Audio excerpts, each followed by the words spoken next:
You ask Tiger to calculate. This deals with finding the midpoint between 2 points. The midpoint between the 2 points is 12.52. Let's solve it step by step. Plot the 2 points and calculate the midpoint using the formula. The coordinates of point 1 are x1 equals 6, y1 equals 4.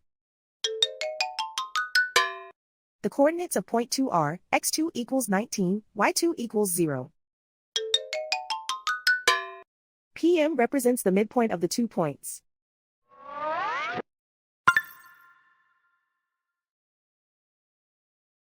Use the x values in the midpoint formula to find the midpoints x. x1 equals 6.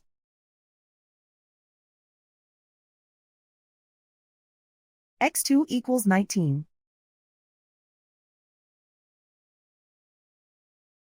Simplify the arithmetic.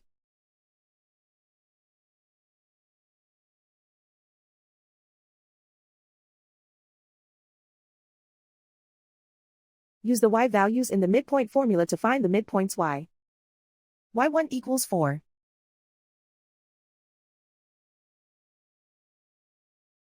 y2 equals 0.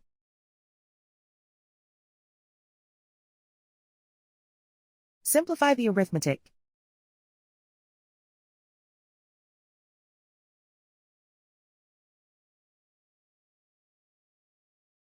And so, the midpoint is 12.52.